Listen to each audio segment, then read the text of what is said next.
Bonjour les amis, je suis Agathe, tarologue et conférencière. Bienvenue sur ma chaîne Les Tarots d'Agathe. Aujourd'hui, je voudrais vous parler de deux consultantes, Tatiana et Christelle. Elles ne se connaissent pas et pourtant elles sont venues toutes les deux avec la même question. Agathe, quand vais-je rencontrer le grand amour? Il y a donc un grand amour. D'accord, ça veut dire aussi qu'il y en a peut-être des petits, allez savoir. À toutes les deux, j'ai expliqué la même chose. Désolée, vous n'allez pas rencontrer le grand amour. Pourquoi? Parce que ça n'existe pas.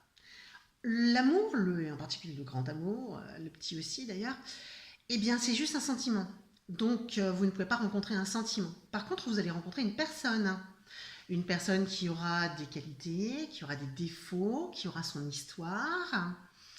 Et il va falloir faire matcher tout ça. Et l'amour, eh bien l'amour vient après, en bas de la liste, quand on a réussi à dépasser toutes ces étapes. Alors on a fait des tirages. Pour Tatiana, j'ai tiré le soleil. Et je lui ai annoncé, Tatiana, vous allez oui effectivement rencontrer un monsieur qui va vous convenir, mais ça ne sera pas un coup de foudre. Ça va être une rencontre assez banale et au fil du temps, ça va se construire et ça va devenir une relation solide. Mais il y aura, pour que cet amour puisse se développer entre vous deux, il y aura des ajustements à faire et ça ne sera pas rien tous les jours. Tatiana était à la fois contente de savoir que sa vie amoureuse allait changer et en même temps un peu triste parce que elle aimait bien cette idée du grand amour. Quant à Christelle, nous avons également fait un tirage. Et Christelle nous a sorti la maison Dieu. Et je lui dis, Christelle, vous allez être ravie. Puisque vous pensez que le grand amour, c'est un coup de foudre, youpi, le coup de foudre arrive. Vous allez effectivement rencontrer un homme, mais vous n'allez pas en revenir. Mais alors par contre, vous allez vous rendre compte, au fil du temps, que vous êtes dans l'illusion totale. Vous confondez grand amour et coup de foudre, et c'est juste pas pareil. Donc il n'y aura pas de trompette dans les rues, la Tamise passera toujours à Londres. Vous aurez l'impression de vivre un truc extraordinaire, mais c'est un truc qui ne durera pas et qui va sûrement vous enlever une bonne partie de vos illusions. Christelle était assez mécontente, elle m'a expliqué que j'étais très négative, qu'elle y croyait et que je pouvais faire ce que je voulais. Elle y croirait encore et toujours que oui, ça existe le grand amour et que oui, elle allait le rencontrer. Parfait, pourquoi pas? Moi, je ne suis pas contre l'idée. Et Christelle est revenue vers moi plus tard et effectivement, elle avait eu son coup de foudre. Elle a rencontré un homme, bel homme, qui parle bien, qui présente bien, le genre d'homme qu'on n'a pas peur de présenter à ses copines ou à sa famille.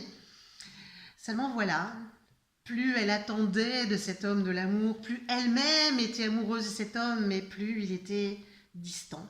Plus elle l'appelait au téléphone, moins il décrochait. Plus elle le trouvait beau, moins il la regardait.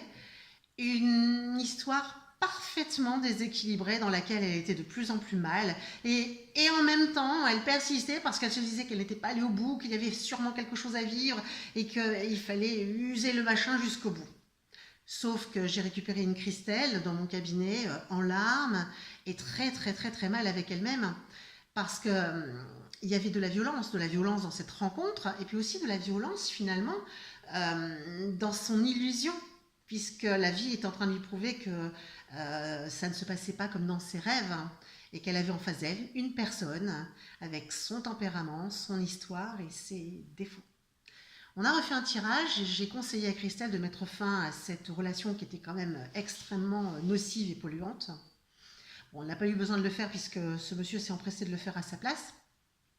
Mais j'ai annoncé à Christelle que derrière il y aurait une autre histoire qui serait quand même un peu décoiffante, hein, mais qui ne serait plus du coup de foudre, qui ne serait pas le grand amour qu'elle espérait, qu'il n'y aurait toujours pas de trompette dans les rues et que la Tamise continuerait toujours à passer à Londres, mais qu'elle se sentirait simplement bien, qu'elle partagerait des choses avec cet homme et qu'un jour, ils finiraient par s'installer ensemble, que ça prendrait peut-être un peu de temps, mais qu'ils allaient finir par effectivement opter pour une vie de couple et qu'elle serait très bien avec un homme qui peut-être être un peu moins péchu, mais beaucoup plus efficace par rapport à ses attentes. Alors, à ce jour, est-ce que j'ai changé d'avis? Non, je n'ai pas changé d'avis. Le grand amour, c'est un sentiment. On ne rencontre pas un sentiment, on rencontre des gens et ça passe ou ça ne passe pas. Alors, à quel moment est-ce qu'on peut rencontrer une personne qu'on va pouvoir aimer de tout son cœur? Eh bien, la vie se charge de s'occuper de ça. C'est-à-dire que la vie va vous envoyer la personne qui vous va bien, c'est valable aussi en amitié d'ailleurs, à partir du moment où elle sentira cette vie-là que vous êtes prête à accueillir. Avant, vous risquez quelques coups de foudre dévastateurs. Je vous ai pas dit, je suis pas très bonne moi comme coach en séduction. Voilà. À vendredi prochain. N'oubliez pas mes gros pouces bleus. À bientôt.